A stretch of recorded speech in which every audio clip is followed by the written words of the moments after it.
پہلی بات تو یہ جان لیجئے کہ مہدی دو ہیں، ایک شیعوں کے مہدی، ایک سنیوں کے مہدی۔ ان میں بڑا فرق ہے۔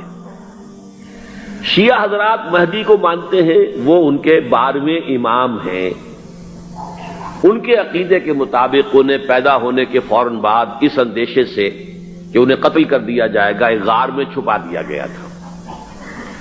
تقریباً 1200 برس سے وہ اس غار کے اندر ہیں، وہ روپوش ہیں، چھپے ہوئے ہیں، اسی لیے انہیں امام غائب کہا جاتا ہے، اور اب ان کا انتظار ہو رہا ہے، اس لیے انہیں امام منتظر بھی کہا جاتا ہے۔ اس لیے شیعوں کے دارالعلوم جو ہوتے ہیں، دارالعلوم المنتظر، وہ اس لیے کہ ان کا انتظار کیا جا رہا ہے۔ تو یہ ہے، اب وہ ان کا خیال ہے کہ آخری دور میں، آخری زمانے میں وہ ظاہر ہو جائیں گے، غار سے نکل آئیں گے۔ دیکھیے، میں اس عقیدے کو اس بنا پر رد نہیں کرتا کہ یہ ناممکن ہے کہ کیسے کوئی شخص جو ہے 1200 برس تک کسی غار کے اندر زندہ رہ سکتا ہے۔ نہیں، میں سمجھتا ہوں ممکن ہے۔ 300 برس تک اصحاب کہف رہے کہ نہیں رہے؟ سوئے رہے۔ 300 ایئرس ہم مانتے ہیں۔ حضرت عیسیٰ اسی حیات عرضی کے ساتھ 2000 سال سے موجود ہیں آسمان پہ کہ نہیں ہے؟ آپ کو معلوم ہے حضرت عزیر 100 برس تک مرنے کے بعد دوبارہ زندہ کر دیے گئے۔ فَأَمَاتَهُ اللَّهُ مِئَةَ عَامٍ ثُمَّ بَعَثَهُ۔ تو ناممکنات میں سے کوئی سوال پیدا نہیں ہوتا۔ لیکن یہ کہ آیا کوئی امامت معصومہ کا تصور قرآن اور حدیث سے ہمیں ملتا ہے؟ پھر یہ کیا یہ موروثی امامت کہ حضرت علی کی نسل جو حضرت فاطمہ سے چلی ہے اسی میں یہ امامت ہوگی؟ اس کے لیے ہمارے پاس کوئی دلیل نہیں ہے، ہم اس کو تسلیم نہیں کرتے۔ ہم تو سمجھتے ہیں کہ معصومیت ختم ہو گئی محمد الرسول اللہ صلی اللہ علیہ وسلم پر، خاتم المعصومین ہے محمد الرسول اللہ۔ اب ان کے بعد تو اجتہاد ہے اور خلافت ہے، عام معاملات میں اجتہاد ہوگا، نظام خلافت کا ہوگا۔ تو ہمارے نزدیک جو میں جس مہدی کا نام لے رہا ہوں وہ مہدی ہے جو ایک مجدد ہوں گے، جیسے کہ مجددین کے نام میں نے آپ کو گنوائے ہیں، مجدد الفسانی ہو، شاہ ولی اللہ ہو، سید احمد بریلوی ہو، شیخ الہند ہو، ایک ہوں گے انسان جو پیدا ہوں گے انسانوں کی طرح، عام طور پر اپنی عمر کو، پختگی کو پہنچیں گے، پھر وہ سامنے آئیں گے منظر پر، پھر وہ کام کریں گے، قیادت کریں گے، عرب میں ان کا ظہور ہوگا۔ دوسری بات یہ نوٹ کر لیجئے حضرت مہدی کے بارے میں، ہمارے ہاں احادیث کے جو مجموعے ہیں ان میں جو ٹاپ کے 2 مجموعے ہیں ان میں کہیں حضرت مہدی کا ذکر نہیں ہے، نہ صحیح بخاری میں نہ صحیح مسلم میں۔ لیکن ہم اسے نظر انداز نہیں کر سکتے کہ صحائح ستہ کی بقیہ 4 کتابوں کے اندر موجود ہیں،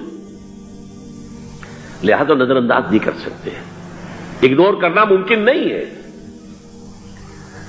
اب اس میں چاہتا ہوں کہ کچھ حدیثیں آپ کو میں سناؤں جن میں حضرت مہدی کا تذکرہ کیا گیا ہے۔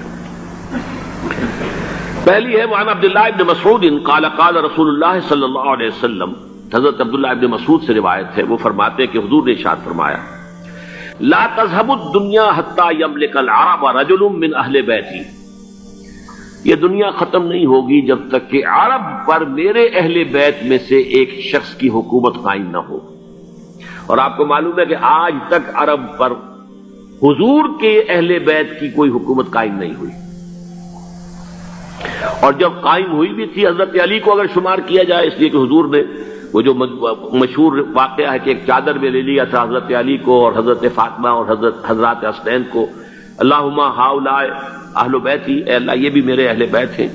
تو حضرت علی کی بھی حکومت منعقد نہیں ہوئی، پورے عالم اسلام پر ان کی حکومت نہیں تھی، اس لیے کہ شام اور مصر دونوں صوبے جو ہیں انہوں نے ان کی اطاعت قبول نہیں کی تھی۔ اس حوالے سے یہ معاملہ ابھی ہونا ہے۔ لا تذهب الدنيا حتى يملك العرب رجل من اہل بیتی یواطئ اسمہ اسمی، اس کا نام وہی ہوگا جو میرا نام ہے، یعنی محمد صلی اللہ علیہ وسلم، اور ان کا نام بھی، مہدی کا نام بھی محمد ہو۔ مہدی تو ان کا لقب ہے۔